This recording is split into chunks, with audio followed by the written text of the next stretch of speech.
láti lè ṣe rédíò ìjọba àpapọ̀ Premier 93.5 FM aago mẹ́jọ àbọ̀lù kèrègè báyìí ètò Nuru Islam èyí tí àwọn ọmọ olóògbé Elizabeth tí wọ́n ṣe onígbọ̀wọ́ wọn náà ni a máa mú wá fún yín. Bismillah.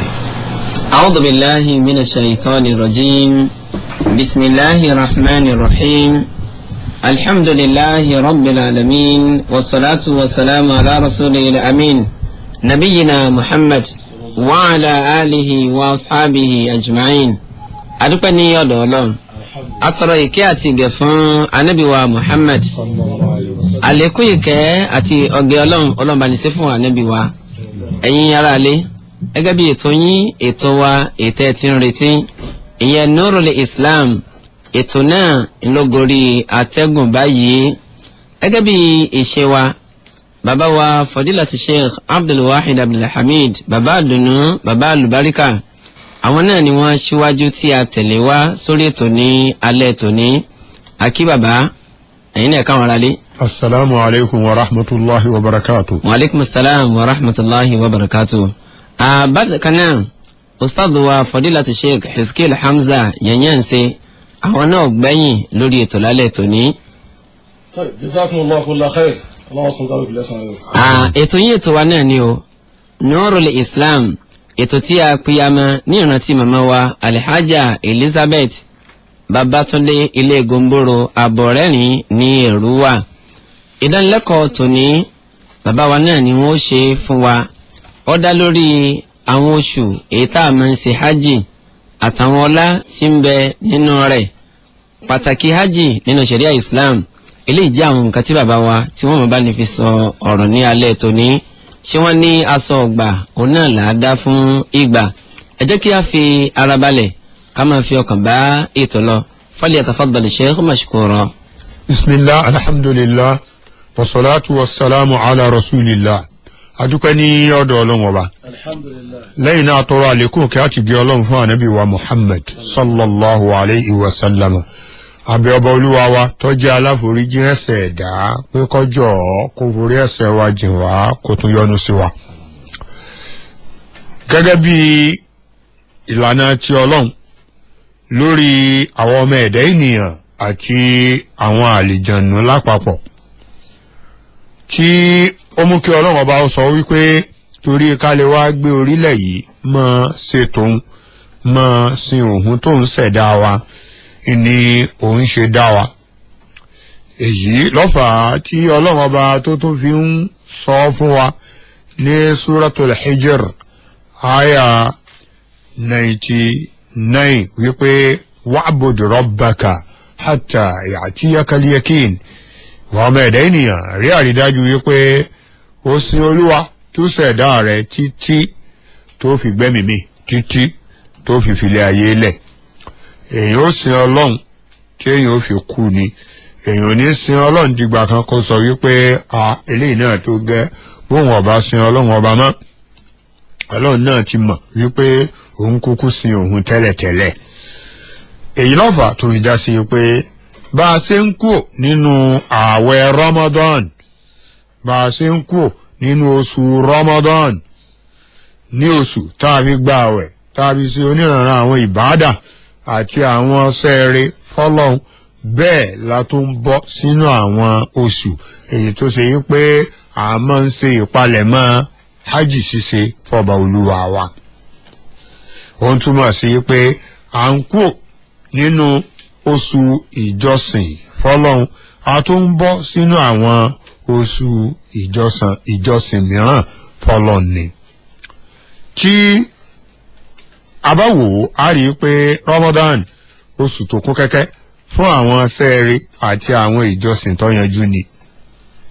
Ajáde inú rẹ̀ asọdún ìtúnu àwẹ̀ abọ́ sínú oṣù Shawwal tó jẹ́ alákọ̀ọ́kọ́ nínú àwọn oṣù èyí tó ṣe pé èèyàn máa ń ṣe ìmúra hajj ṣíṣe fọba olúwa wa nínú rẹ̀. Àbàgbàgbé nínú oṣù Shawwal tá a dẹ̀ wà yìí tẹ́lẹ̀tẹ́lẹ̀ àwẹ̀ mẹ́fà kan tó jẹ́ súnà ọ̀nbẹ́nu ẹ̀ ọ̀pọ̀ mùmìnà ló ti gbà tán, ẹlòmíì ń gbà lọ́wọ́lọ́wọ́, ẹlòmíì ṣẹ̀ṣẹ̀ fẹ́ bẹ̀rẹ̀ rẹ̀ ni. Nínú oṣù yìí ìyẹn oṣù ṣàwálì yìí a máa ń múra àti lọ ṣe ájì fún ọlọ́run ọba nínú rẹ̀. kódà àwọn míì láti orílẹ̀-èdè míì wọ́n ti délẹ̀ mímọ́ fún iṣẹ́ ájì torí àwọn oṣù èyí tó ṣe yí pé a máa ń múra àti lọ ṣe ájì fọlọ́run mẹ́ta ni wọ́n. Shawwal tí máa ń tẹ̀lé oṣù Ramadan tá a wà ní ẹ̀ lọ́wọ́lọ́wọ́ àti oṣù Zulqaada tí máa ń tẹ̀lé oṣù Shawwal àti ọjọ́ mẹ́wàá alákọ̀ọ́kọ́ nínú oṣù Sulhajji tí í ṣe oṣù kejìlá ọdún ìjírà wa mùmìnì. nínú oṣù Shawwal tá a wà yìí ọ̀gọ̀ọ̀rọ̀ orílẹ̀-èdè ni yóò ti dé Saudi fún iṣẹ́ hajj ṣíṣe. ọ̀gọ̀rọ̀ orílẹ̀-èdè ní sì múra lọ́wọ́. bẹ́ẹ̀ dẹ̀ ni hajj ṣíṣe yìí ìkan nínú ìjagun sójú ọ̀nà ọlọ́run ọba ni torí pé mùsùlùmí lọ́kùnrin lóbìnrin tí yóò ṣe hajj fún olúwa tó ṣẹ̀dá wa á ná owó gidi sáám lórí iṣẹ́ hajj tó fẹ́ ṣe yìí. bẹ́ẹ̀ dẹ̀ ni á fi àkókò lẹ̀ á fi ẹbí àtàrà lẹ̀ á fi ibi iṣẹ́ rẹ̀ lẹ̀ yóò gba ilẹ̀ mímọ́ lọ yóò gba Mákà Mẹ́dínà lọ fáti lọ ṣiṣẹ́ hajj àti umra fọba olúwa wa tó ṣẹ̀dá gbogbo àgbáńlá ayé. débi pé mùmìnà tí yóò ṣe hajj fọlọ́hun òun náà mọ̀ ìpè lẹ́yìn pé òun náwó lórí hajj tó ń lọ ṣe fọlọ́hun òun tún ṣe wàhálà kárakára torí pé iṣẹ́ àfaraṣe tọ́yanjú ó ń bẹ nínú iṣẹ́ hajj wàhálà tọ́yanjú ó sì ń bẹ nínú iṣẹ́ hajj ṣíṣe fọlọ́hun téèyàn bá fẹ́ ṣe hajj bó ṣe tọ́ àti bó ṣe yẹ nínú ṣẹ̀ríà tí èsì yí pé èèyàn kàn mọ̀lú lọ lásán tó lè yí pé nǹkan bá wúyàn lèyìn ó ṣe bá fẹ́ ṣe hajj fọlọ́hun bó ṣe wà nínú ṣẹ̀ríà èèyàn mọ̀ pé òun ṣe wàhálà fọlọ́hun òun ṣiṣẹ́ kárakára fọlọ́hun lórí ìjà sí pé gbogbo alálàájì àti alálàájà wọ́n ní bùkátà sí àlàáfíà ara àti ìlera torí pé iṣẹ́ hajj ní bùkátà sí kí egun ó pé kálàáfíà wà ní inú àgọ́ ara èèyàn lẹ́yìn kí àpò èèyàn ó kún fún owó tí èèyàn máa ná.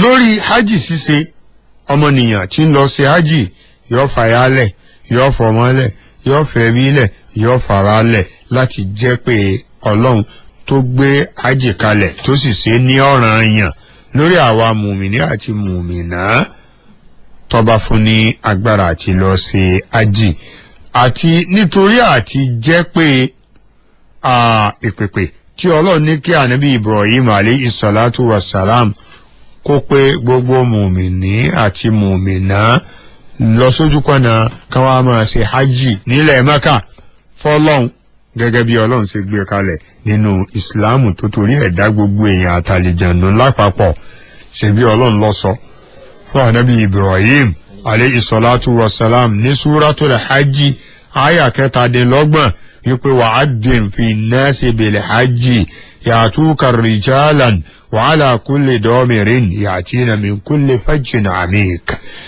ìwọ Ibrahim alayhi salatu wassalam pé àwọn èèyàn fún kí wọ́n á máa ṣe hajj fáwa olúwa tá a ṣẹ̀dá wọn. wọ́n dẹ̀ máa wá ọwá ti pè wọ́n pẹ̀lú àṣẹ wa ní ẹni tó ṣe pé àwọn fẹsẹ̀ rìn wá ṣáájì ni ó àtàwọn tó ṣe pé nǹkan ọ̀gùn ẹni ogun wá ṣe kí ni ó hajj ní Mákà yìí ni ó. àtọ̀nà tó súnmọ́ àtọ̀nà tó jìn gbódó ẹ̀rí ni làwọn èèyàn ti máa wá. Nàìjíríà ó jìn sí Saudi àwọn orílẹ̀-èdè míì tó wá jìnnà sí Saudi ju kí ni ó Nàìjíríà lọ. gbogbo orígun mẹ́rẹ̀ẹ̀rin àgbáńlá ayé àwọn èèyàn ti wá máa ṣe hajj ẹ̀rí àṣẹ tí olúwa wa ni láti Amẹ́ríkà ni ó láti Europe ni ó láti Áfíríkà ni ó Asia ni ó gbogbo àgbáńlá ayé pátápátá yanyan ní àwọn èèyàn ni wọ́n ti máa ń dá gèrè lọ sílẹ̀ Mẹ́kà àti Mẹdínà fún àti lọ ṣe hajj fọba olúwa wa. inú oṣù tí àwa máa ń múra iṣẹ́ hajj ìlàwà báyìí oṣù Shawwal àkọ́kọ́ nú ẹ̀ oṣù Zulqaada ilẹ̀ kejì oṣù Sulhajji ní ẹ̀kẹta. Ọlọ́run ṣe àwọn oṣù yìí ní àkókò ìmúra fún iṣẹ́ hajj ṣíṣe. Inú oṣù yìí náà ni àwọn èèyàn ó gbéra láti ìlú wọn bọ́ sí ilẹ̀ mímọ́. Àwọn tí ò gbéra nínú oṣù Ṣàwálì tá a wà yìí wọ́n ó gbéra nínú oṣù Zulqaada. Àwọn tí ò gbéra nínú oṣù Zulqaada wọ́n ó gbéra ní ìbẹ̀rẹ̀ Sulhijja fún àti lọ sí hajj fọba olúwa wa. Ọba olúwa wa ó ní alhajju ashuru ma'lumat faman farada fihinna alhajja fala rafasa wala fusuqa wala jidala fil hajj wa ma taf'alu min khairin ya'lamuhu Allah wa tazawwadu fa inna khayra zadi taqwa wattaquni ya ulil albab. Ní suratu Baqara sura orí kejì aya 197. Ọlọ́ni hajj tá a ṣe lọ́nà yẹn àwọn oṣù kan tá a mọ̀ ìní mímọ́ lọ ṣe wọ́n ìní ọmọ ṣẹlẹ̀ Shawwal, Zulqaada àti ọjọ́ mẹ́wàá nínú oṣù Sulhajji. Ẹni tí Ọlọ́run bá yí pé kí ó lè gbérù mi hajj ní inú àwọn oṣù mẹ́tẹ̀ẹ̀ta tá a sọ yí pé ìní àmọ́ múra àti ṣe hajj fọba olúwa wa. Tonítọ̀hún tó bá mú obìnrin rẹ̀ dání nínú iṣẹ́ hajj tó fẹ́ ṣe yìí kọ́mọdé ọ̀dọ̀ obìnrin rẹ̀ láti bá láṣepọ̀ látìgbà tó a ti gbé wùrù mi iṣẹ́ hajj folúwa tó lọ ṣe hajj rẹ̀ fún. wọ́n là fòṣù kọ̀ gbogbo ohun tó sì jẹ́ wá ẹ̀ṣẹ̀ ìṣe ẹ̀ṣẹ̀ ìwà ìyapọ̀ Ọlọ́run ìṣe ìyapọ̀ Ọlọ́run ẹni tó wà nínú ìrọ́mù hajj folúwa kò gbọ́dọ̀ súnmọ́ kò gbọ́dọ̀ ṣe kankan nínú wọn. wala jidala bákan náà àwọn lọ́kìtì pé ọ̀rọ̀ mọ́ra ẹni lọ kò gbọ́dọ̀ wáyé. À ń ṣe fanfa ọ̀rọ̀ mọ́ra ẹni lọ́wọ́ à ń ṣe àríyànjiyàn kò gbọ́dọ̀ ṣẹlẹ̀ láti ọ̀dọ̀ ẹni tí bá ń ṣe hajj torí pé yàn dà wọn ní níbọ̀ rẹ̀ jẹ́ ẹ̀rí. máa fa ọ̀rọ̀ mọ́ra ẹni lọ ó lè fẹ́ fa ìjà tí ó dì.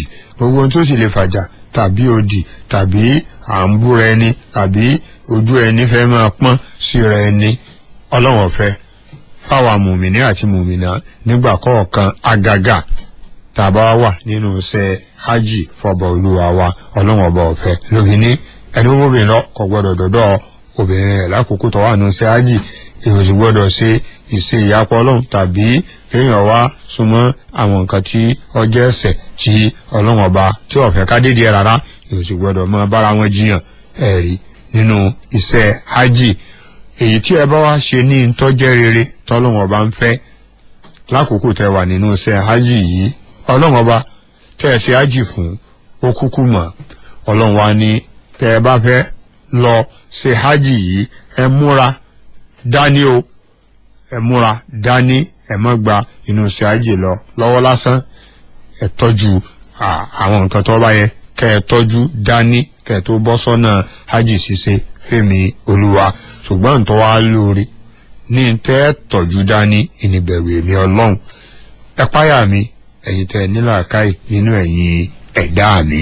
so ó ń túmọ̀ sí pé ìbẹ̀rù Ọlọ́run ní pàtàkì nǹkan tó yẹ kí alálàájá kọ́kọ́ tọ́jú dání tó bá fẹ́ lọ ṣe hajj fọba olúwa wa. èyí ó ń túmọ̀ sí wípé gbogbo ìjọsìn àti sẹ́ẹ̀rẹ́ tọ́lọ́run ọba tó fẹ́ ká ṣe ó fẹ́ ká gbé ka orí ìbẹ̀rù ohun Ọlọ́run ọba ni ó fẹ́ ká gbé ka tìtorí tòun Ọlọ́run ọba ni torí pé lè láti rí ẹ̀san rẹ̀ gbà lórí rẹ̀ tí a bá ṣe tán. hajj yìí ọ̀ranyàn ni nínú Islam. ó wà nínú orígun karùn-ún nínú orígun márààrún tó ń bẹ fún Islam. ṣùgbọ́n Ọlọ́run ò ṣe lọ́ranyàn lórí gbogbo mùmìnì àti mùmìnà ní ti ba ìtúláàsì. ẹni tó bá fún lágbára iná jẹ́ ọ̀ranyàn fún. agbára kíni èèyàn ní owó lọ́wọ́ Ọlọ́run pé kí àlàáfíà wà ọ̀nà àti dé Mẹ́kà fún ṣe hajj lálọ lábọ̀ ó tún tú kò sí wàhálà kankan kò sógun kò sí wàhálà kankan lọ́nà. irúfẹ́ ẹni báyìí hajj ṣíṣe ó ti di ọ̀ranyàn fún nínú Islam. Ọjọ́kùnrin ni, ọjọ́bìnrin ni, ọjọ́mọdé ni, ọjẹ́ àgbàlagbà ni, kódà ọjẹ́ ni tí ò tí ì máa rí lóbìnrin ni, ọjẹ́ ni tí ò tí ì máa rí lọ́kùnrin ni, lókùrúgbà tó bá wà tálàáfíà wà tọ́nà dá ìjọsìn ní ájì fún Ọlọ́run ọba ó ti di ọ̀ranyàn kéèyàn lọ ṣe báwọn láì fi falẹ̀ ṣùgbọ́n ọ̀gọ̀ọ̀rọ̀ mùmìnà tọrọ òye ẹni máa ń ròyìn pé béèyàn níyàwó kó bímọ ájì ò tí ì ṣeéṣe, béèyàn ọkọ̀lé kó ní mọ́tò kí lọ́rọ̀ èèyàn wá níbi hájì. No, ìjọsìn ní hájì ọ wà lọ fi sáájì fọlọ́run. Inna Allaha tayyib la yaqbal illa tayyiba. Ànábì Muhammad sallallahu alayhi wa sallam lọ sọ bẹ́ẹ̀, ọba tọmọ lọ́lọ́run kò ní gba kẹ́ni kan níjọsìn tàbí ní iṣẹ́ lọ́dọ̀ èyíkéyìí ẹrúsìn rẹ̀ kan àbí tó bá dà tó bá mọ́. Owó halali, owó tó mọ́, owó tó bófin Ọlọ́run ọba mu tó bá ṣẹ̀rí àmú ìlà lọ fi ṣe hajj. Ẹ̀kejì, àníyàn ẹni àjẹ́ kó dáa lọ sọ́dọ̀ Ọlọ́run lórí hajj tá a fẹ́ lọ ṣe. Ìyẹn ni pé àjẹ́ kọjá sí pé torí Ọlọ́run la fẹ́ fi ṣáájì yìí, kò ní já sí pé torí kálímà pé àní àlàjì tàbí àlàjà, kò ní já sí pé kábílẹ̀ dẹni tí ọmọ dé sábàkà sórí tàbí eyín góòlù, eyín sliver tí ọmọ ń wá lóyìn Mẹ̀dínà pínlẹ̀ yẹn dá ọmọ àwọn ilé ńláńlá bẹ́ẹ̀ àwọn títì tó dá nǹkan kan wọ́n yẹ paná nígbà kọ̀ọ̀kan, ìmọ̀lẹ̀ ní gbogbo ẹ̀rọ kóso nǹkan kan. So pé káàtì ẹ̀ lọ́mọ kọ́mẹ́jẹ torí ipò ọ̀fẹ́ Mọ́kà Mẹ̀dínà kọjá torí ìtọ́lọ́hún inú fẹ́ lọ fi ṣe ájì rẹ̀. Ẹ̀kẹta ìní pé múra àbẹ̀rù Ọlọ́run dání sam láti lé lọ. So kó o fi lè láǹfààní láti ṣe iṣẹ́ hajj rẹ̀ bó ṣe tọ́ àti bó ṣe yẹ fọba Olúwa wa. Ẹ̀kẹrin, láti sin lọ ká lọ lẹ́kọ̀ọ́ nípa bá a ṣe ṣe hajj, ká sì lọ máa wádìí nípa bá a ṣe lè ṣe hajj wa tí ó fi játẹ̀ wà lọ́dọ̀ Ọlọ́run lọ́dọ̀ àwọn àfáà súnà tí wọ́n máa ń ṣàlàyé ọ̀rọ̀ ẹ̀sìn yìí fún yàn ní tìtorí ìtọ́lọ́wọ́n ọba nìkan. Ìmọ̀lúlàdínì Islam ọgbọ́n orí kò gbé lọ lẹ́kọ̀ọ́ wáwọn àfáà tó lọ kẹ́kọ̀ọ́ bó ṣe lè ṣèjọsìn hajj rẹ fọ́lọ́run lọ́dọ̀ wọn, bó ṣe gbérù mi, bẹ́ẹ̀ ṣe ṣiṣẹ́, bẹ́ẹ̀ bá dé Mẹ́kà, bẹ́ẹ̀ ṣe ṣe wúkì gba ilé kéwú, bó ṣe kọ́ ẹ̀kọ́ bó ṣe ṣáájì rẹ láṣeyànjú láṣeyè lọ. Kò wá àfà tí ọkọ̀ ojú kò wọ́n ṣàlàyé fún ọ yálà ọ̀sẹ̀ 3 ni yálà ọ̀sẹ̀ 4 ni kó o máa fi lọ gbà kó o tó máa béèrè kan ṣàlàyé fún ọ. Ẹ̀karùn-ún, fi àwọn aráalé rẹ sí ààyè ọ̀wọ̀ àti àpọ́nlé bó o ṣe ń lọ ṣe ṣe ájì, látara yìí pé kó o ṣe ojúṣe rẹ sílẹ̀ ní ti pípé owó tí wọ́n nà nǹkan gbogbo ọ̀rọ̀ ajáàmù wọn ti yanjú ẹ̀ kódà tí wọ́n fi sọdún ti yanjú ẹ̀ kó tó bọ́ sójú ọ̀nà hajj. Kọ́mọ́jà sí pé ọbọ̀ sáájì tán ìbí ọ̀hà máa fẹ́ paráalé tàbí wọ́n àfẹ́ máa wojú ọmọlàkejì ládùúgbò. Ọlọ́run aláàánú jùlọ kò ní já ara rẹ o.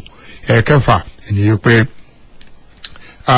gbìyànjú láti sin Ọlọ́run kárakára tó bá dé ilẹ̀ mímọ́, tó bá dé Mẹ́kà, tó dé Mẹ́dínà, gbìyànjú láti sin Ọlọ́run kárakára, kó wá bó ṣe súnmọ́ Ọlọ́run dáadáa, kó o sì gbìyànjú láti bẹ lọ́run tààrà àbíkọ́ máa káàkiri ọjà. Àwọn dé bàbù dúkìá, àwọn dé bàbù kòdòkòrò nǹkan àwọn ìgbà táwọn dé ṣọ́ọ̀bù aṣọ kan lónìí ṣọ́ọ̀bù góòlù ajékú kalẹ̀ òun ò yí pé kóun ó sì kó àìmọye dọ́là dání, wọ́n bá darí dé wọ́n á máa rojọ́ yóò ti á sùn kalẹ̀. Máa tó ń pè wọn ládùúgbò gan nígbà tí fọ́ ọjà lọ yóò sùn kalẹ̀ ní kò ní lè gba mọ́sálásí lọ kírun. Ọ̀nà òbítíbitì owó ó fi ibi sẹ́lẹ̀ ọ̀fà àkókò lẹ̀ ọ̀fẹ́ bílẹ̀ ọ̀fà arálẹ̀ ọ̀wá ń fọ́ ọjà káàkiri Mẹ́kà Mẹ̀dínà ọ̀wá ń ṣèrànà tó ń sùn kálé ọ̀lọ́sùn kọ́ lọ́rùn ní arámù kọ́ ọmọ ẹbẹ̀ lọ́wọ́ yẹn nẹ́bílẹ̀ ọmọ tàwáfù ọmọ ṣàdúà kí wọn náà dé kọ́ sọ wípé mo dúpẹ́ lọ́dọ̀ Ọlọ́run mọ̀ra yè sí lọ́n gan ní Mẹ́kà Mẹ̀dínà tí mo lọ yìí.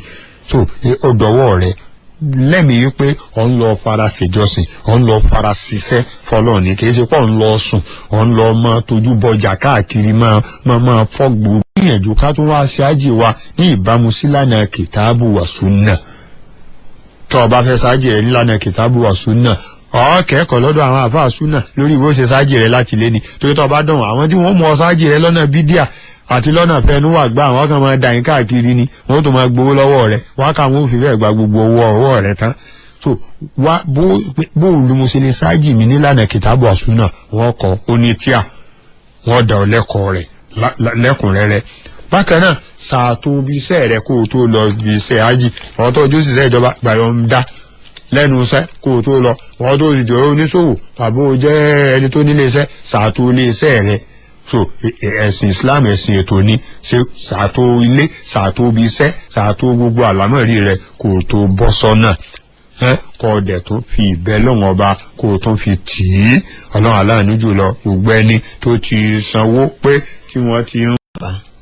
adúpẹ́ fún àwọn bàbá wa lórí atótónu láti àárọ̀ sọ́njẹ́ tí bá ní sọ̀rọ̀ lé lórí ó ní àwọn oṣù ètò ṣe pé a máa ń ṣe hajj nínú rẹ̀ ipò wo gan ni hajj ṣe wà nínú ṣẹ̀ríà Islam bákan náà ẹ̀ ń bá fẹ́ lọ ṣiṣẹ́ hajj irú ìgbáradì wo ńlọ ẹ̀kọ́ wà fún onítọ̀hún bàbá ká díẹ̀ báyìí ló kù ké pé 10 tó bá a ṣe gbọ́n ẹ dákun ẹ jẹ́ ká mú lò ká tẹ̀lé ní pàtàkì jùlọ abala ń tọ́jẹ́ mọ́ ká lẹ́kọ̀ọ́ nípa hajj ìtafẹ́ lọ ṣe ó ṣe pàtàkì púpọ̀ ọ̀pọ̀lọpọ̀ náà àwọn alálàájì wa wọn lẹ́kọ̀ọ́ nípa hajj tí a máa ń lọ ṣe ọ̀pọ̀lọpọ̀ ìrun ọ̀mọ́lá kó tó di pé yọ lọ ṣe hajj ẹ dákun ẹ jẹ́ alákèésí eléyìí dáadáa kọlọba kó gbà ní ẹsẹ̀ fún wa fáfàní àyíntó sí pé ẹsẹ̀ ń darama wa lórí ètò ni ètò yín ètò wa Nurul Islam ètò tí a pínyàmá ní ìrántí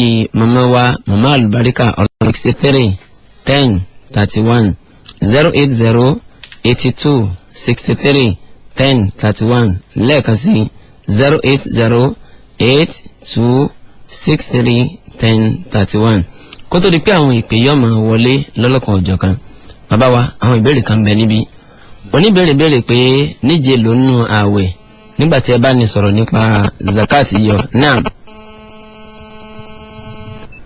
ó ti rẹ̀bẹ́tẹ́ nígbà tí ẹ bá ní sọ nípa zakat ní yíyọ wọ́n ní kí lẹ rí sí ẹni tó yẹ pé dípò kó yọ zaka ìyẹn sì rẹ̀ rú ọlọ́run tó ṣe pé ti ń kírun mọ́ṣáláṣí pé tí ọ̀rẹ́ ni ran ní ájì síyàn lè fowó zaka ran ní ájì bí.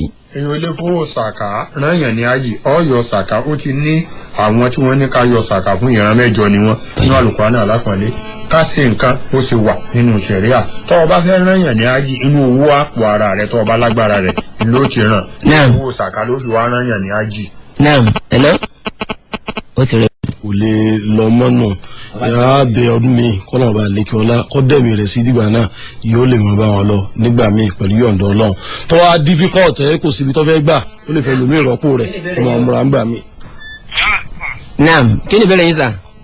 aláàjì má bí sáré yẹ gbogbo àwọn kí n fẹ́ kú ẹgbẹ́gbìyànjú lọ kọ́nà gbadébàdà fún yín. ọlọ́run jẹ́ pẹ́ fún wa bàbá naam ẹ ṣe ń sà